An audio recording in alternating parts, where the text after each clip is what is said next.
Hello everyone, I'm Jero Juujärvi, BIM specialist from YIT Suomi Infrastructure, and today I will be speaking on my personal experiences on empowering BIM adoption in construction companies. So before we go to today's topic, a short advertisement about the YIT. If you are not aware, the YIT itself is one of the biggest main contractors in Northern Europe. We build commercial living buildings as well as infrastructure where I am, so roads, bridges, rails, and so on. But well, with that advertisement said, let's jump into today's topic.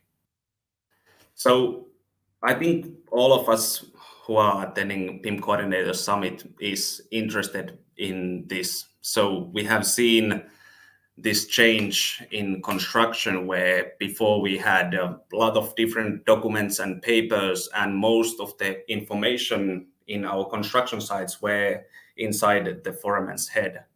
And now when we have moved to the digital era where we have the common data environments, and then we have a lot of different IoT or hardware tools that can access the data, it has really changed the game quite a lot. The open BIM and the BIM-based production itself has been really great. It has provided us a lot of clarity, a lot of easiness of use, and understanding how everything fits together. And when it comes really to this BIM-based production, the clarity itself that most construction companies today are utilizing and benefiting from is great, but I think the digital revolution for construction companies or construction industry itself is only taking the baby steps today, as already today we can connect and capture that rich data in real time from almost any devices. And that really allows us to develop automations and intelligence. And that's gigantic opportunity for us to finally not be at the low end of the efficiency growth per industry sectors. But that's not really what I'm going to be talking about this today, at least. As we have this gigantic opportunity in the industry, but if we look construction companies today, why no one hasn't really achieved that? I mean, we see in social media, LinkedIn, everywhere, a lot of new digital innovations made by main contractors or software vendors. And this has been going on and on for, I don't know, over 10 years already. So why the forerunners of our industry hasn't deployed the smart solutions in all of their projects already? I mean, if you visit the construction companies, you see that still 60 to 80% of projects are done all the way. And I think the really question is why? Why we move so slow? So to really look into the why, we really need to first face the challenge of adopting the BIM and finding those best practices around the new tool or new technology or new materials, workflows, and so on. And let's actually take an example of single tool. We find some amazing new tool that we really want to deploy in our construction projects. Usually when we first get it, we find a couple projects where we pilot those, we test, we fail, we find few best practices how to benefit from it. And usually the pilot phase takes that 1 to 2 years to really find those good practices to get the benefit. And finally, when we get that benefit, the bigger projects like mega projects or over, I don't know, maybe 50 million euro projects starts getting interested. Hey, that looks really good. They have resources, they have a lot of manpower, so they can dedicate people to really learn the tool and the practices inside out and apply it in their projects, because the projects are longer, we have much more resources, we can do it. And during those big projects, we really refine and iterate those practices to really find the best workflows around those inside our construction process. But the biggest challenge really is then to move from the company-wide deployment. In bigger projects, it's usually a couple of years, maybe 3 years to really find the process for these practices. But when it goes to the company-wide, which means lots and lots of smaller projects with much more limited resources, they cannot dedicate a team or single individuals to understand and utilize these tools or technologies. So it really needs to, all those best practices that what we have refined, we really need to start streamlining and making it as simple as possible, the simple steps to achieve the benefit. And usually the company-wide deployment or adoption, it's the 3 years that I wrote on the slide is probably the fastest, but usually it can take forever or 6 years or even further. Some people talk about 10 years to get even machine control systems company-wide utilized. So if we look our this kind of organic adoption of new technology as a construction company, it's 6 years or more. Of course, we can enforce the adoption by leadership, but usually that's not really effective because because we get lots more change resistance, we have much more challenges, and we bleed out money because people don't want to use something that feels like extra work. So we have put a lot of investment on it and it doesn't really pay off. And if we look the 6 years itself, that why then the deployment of tool takes so long, we need to look our projects. We are not so easily utilizing lean methodologies here because our projects takes at minimum 1 to 2 years. And from one project, we get one iteration. So where others can iterate and improve weekly or monthly basis, for us, it's multiple months or years to get that experience and insights to iterate it further. And personally, if we look all the other industries that out there, the 6 years for us to even deploy a single tool company-wide is really, really long. The technology industry is going so fast, and it feels like every 2 years one new major technology or possibility appears. And what the construction companies really need, what the construction companies really need is to empower the adaptability so we could much more faster iterate. We can test, we can reflect and improve much more faster and get it deployed company-wide. So we are not always looking at 6 years or more pipeline to do one single change. And that's why I feel personally, at least, that every construction company needs their own adaptability engine. So if we look the adaptability engine, so it basically means that we can deploy practices much more faster, it gets adopted, and people find the benefit and value in it, so we can see direct results in our efficiency when we are doing our construction projects.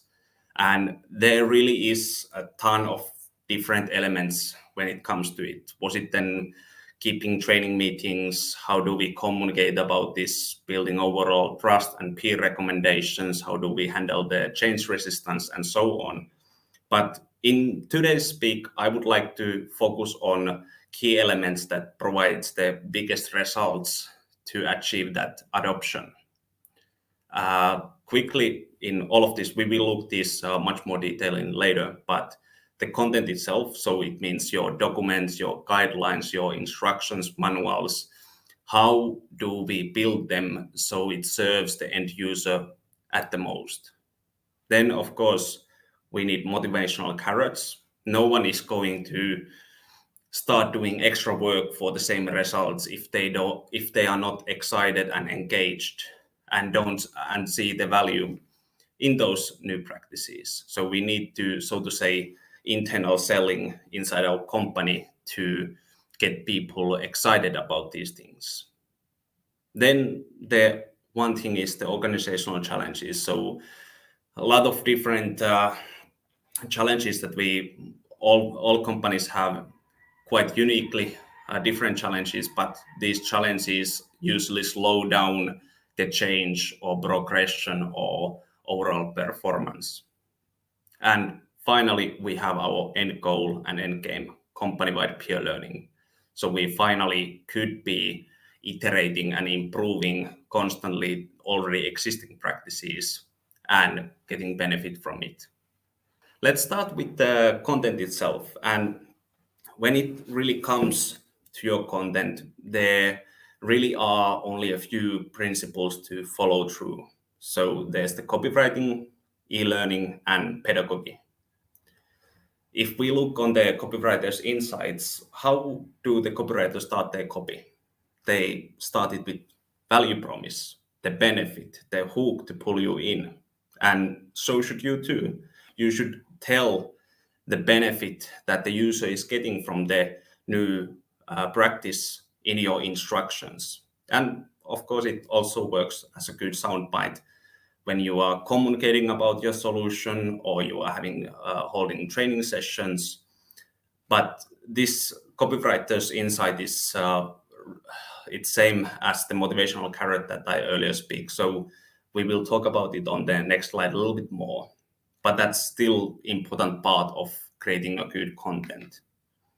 Then, of course, we have the pedagogy insights. So basic 101s that how to maximize the learning for individuals is to understand that there is 3 different ways people are learning. They learn by seeing, they learn by hearing, and they learn by applying. And that's why when you are building your content, you really should focus that there is enough images and GIFs, there's text, videos, and also some kind of like example projects where the end user can apply their learning and learn by doing. And finally, there's the e-learning insights. It's mostly learned from the online trainings and such, where the structure and clarity of the content becomes very critical. And when it comes to even PDF instructions, like printed ones, the building the structure with the most benefit for the structure and overview and clarity for the end user to understand what he's learning is really critical. As you see on the slide itself, it has a couple of formulas or structures that I personally have used, and those has been quite good for the quick how to guide for action points and the manual for much more deeper learning. I don't know if it's possible to get the slides later, but take a screenshot or picture from this. And finally, there's bit of a debate of when building manuals, should we go more generalistic? So we have a couple pages where we quickly go through the general overview of the thing, or should we go detailed manuals?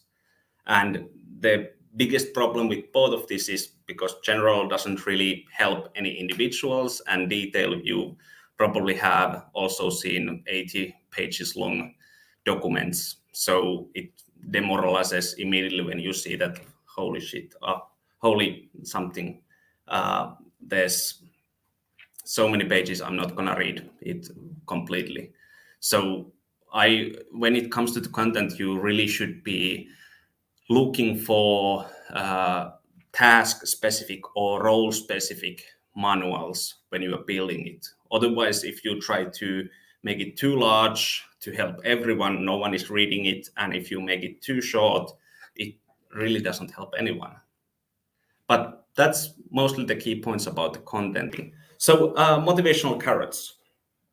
There are lots lots and lots of different ways to create excitement in people.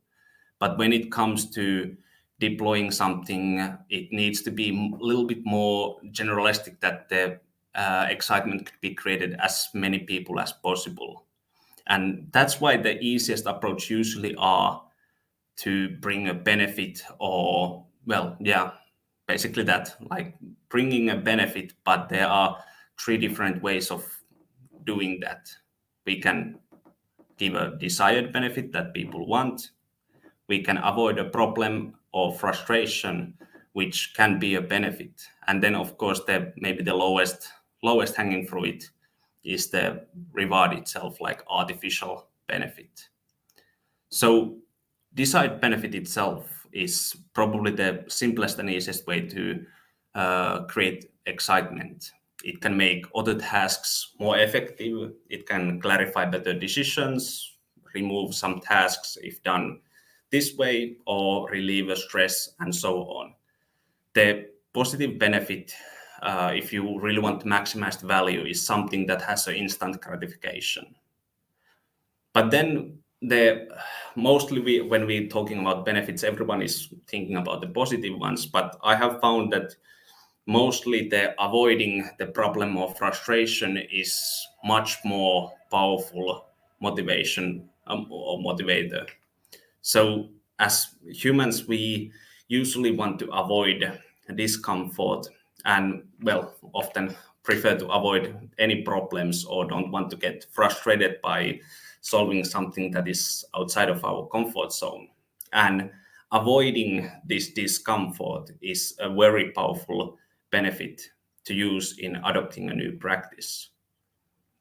And finally, the reward itself. So if we cannot think any negative or positive benefits, then we need to do it artificially. For example, linking use of the practice in performance rewards, free lunch, and so on. But this is not very long-term benefit. It's very situational and very like one-time deal. And it works for once, and then you need to double it or triple it to motivate again. So thinking those positive and negative benefits is a really good way to create excitement in others.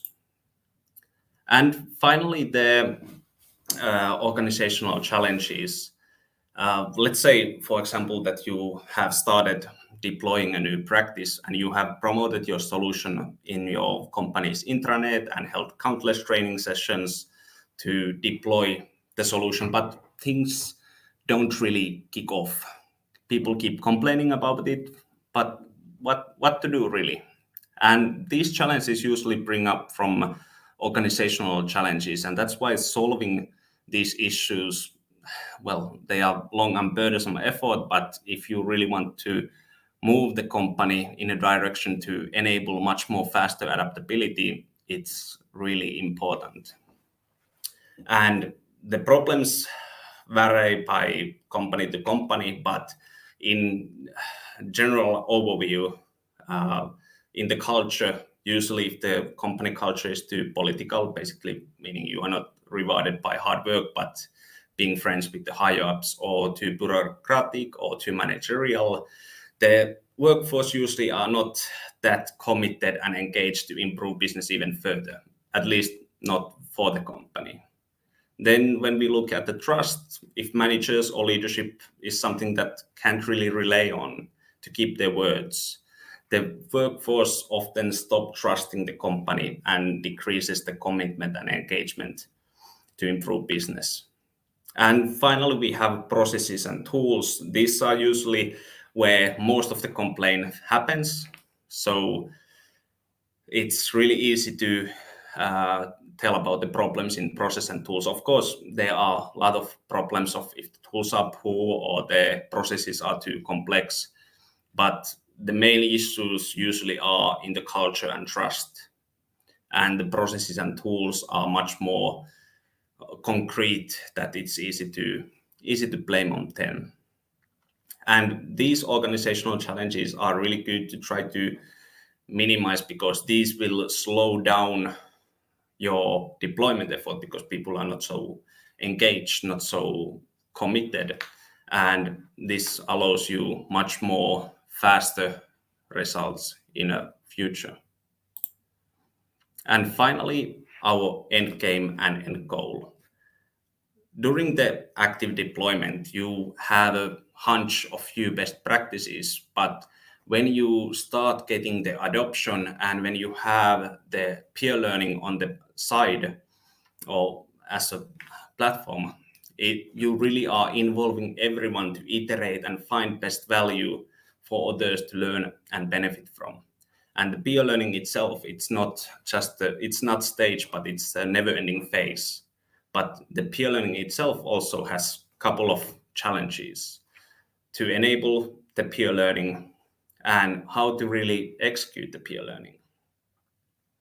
To enable peer learning, that what I have talked in earlier slides is really to create the excitement and engagement in employees, to get them involved, to improve company workflows and create commitment to company success. And how to execute it is another challenge of its own. I mean, the manual way of building peer learning inside the company is a difficult one. You may get a few projects to adopt new practice, but all the rest are still doing on the old way.